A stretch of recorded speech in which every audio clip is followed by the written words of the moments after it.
Merry Christmas, everyone. I just wanted to take a little time this morning to talk about three incredibly important life tips for more happiness that I've discovered over the years. And because it's Christmas, I wasn't planning on making a video this week because I wanted to take some time for myself because I'm been really, really busy and really working a lot on what I have to do and not what I want to do. So I thought I'd take a little break. But because it's Christmas and I'm feeling high vibe and high energy today, I thought I'd just make this quick video. So I just want to give you three quick tips. And the first one is what I'm currently doing is wait, let me show you. I am currently grounding. So what does this mean? I'm putting myself in contact with the earth for like about, I don't know, maybe 15 minutes today because it's very cold and my feet are freezing. But the reason that I'm doing this is because the earth is so full of energy, full of electrodes that have the power to heal us, that have the power to give us energy, that have the power to make us feel good and make us happy. And why is this? Well, it's very easy because we come from farming, yeah? And we come from always being in direct contact with the earth, and the earth has amazing powers to heal us and to make us happy, as I said. Well, that shortly said, there's a lot of research on what it actually does, but that's kind of the effect of it. And so sometimes we're looking for happiness in such big things outside of us that we forget to see that there's very small things we can do that actually have a big, big impact on us. And so we have this belief that says we have to do big things and we have to make big routines and big changes in order to be happy. But I don't think that's the case.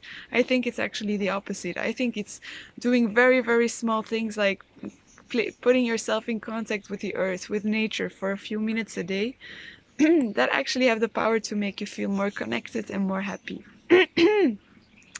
So that's the first tip that I wanted to give you. The second tip I want to give you is that, and this might sound crazy, and for people that are watching this because of the video I posted on anxiety, the derealization and depersonalization, I hope you are open for this advice because it might sound a little freaky and it might sound a little scary, but it's actually a very, very good happiness tip that I've discovered in my life.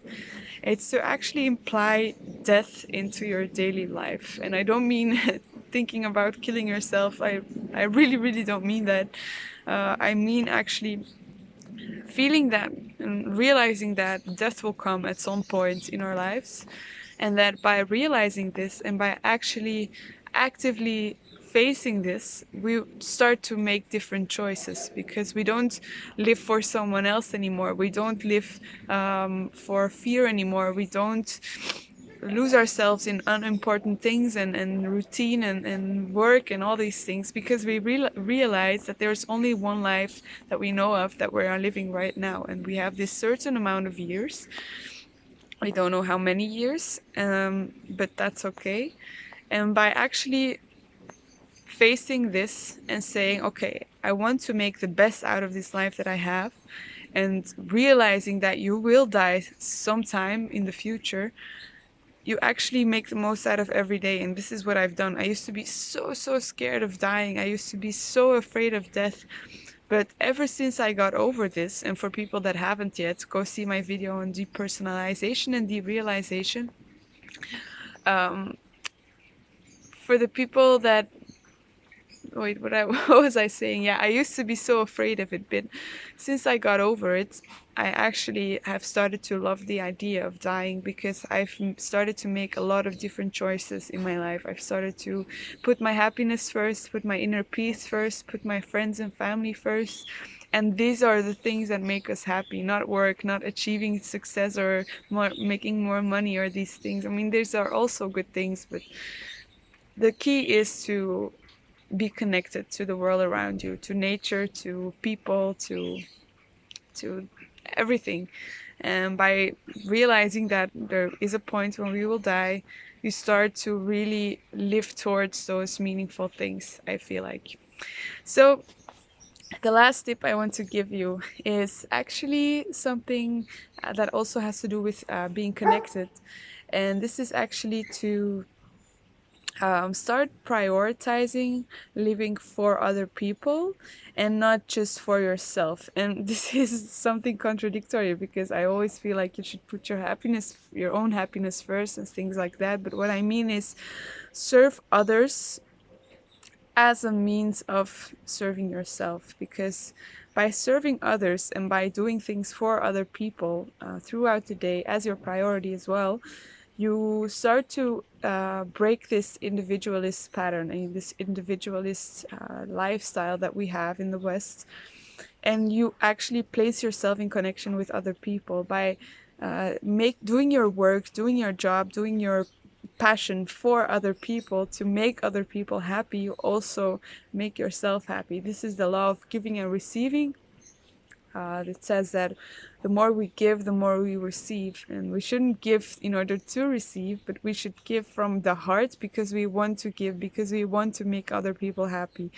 And in this way, we put ourselves in connection with other people, which is the key to happiness as well. So I think these are three very important tips that I've lived through every day for the last months, for the last years, maybe even, that have actually made me a really, really happy person. So I just wanted to take a moment in this Christmas morning to give you guys these tips and to, yeah, just wish you all the happiness in the world, all the peace in the world. I know that Christmas, I don't know where you're from, but I know Christmas might be a little different this year. And that's okay too, because we can't change anything and there's a reason behind everything. So I hope you had a very, very warm Christmas, anyways, wherever you are. I'm wishing you all the best. I'm wishing you a lot of love. And I really hope that the rest of your holidays will be good as well. So I hope to see you soon. For those who are new, please subscribe. This helps me out a lot. I make videos on mindfulness, spirituality, and how to live a happy lifestyle and overcome anxiety and mental struggles. So I hope to see you soon in the next video. And as I said, I wish you a Merry Christmas and a Happy New Year. Bye bye.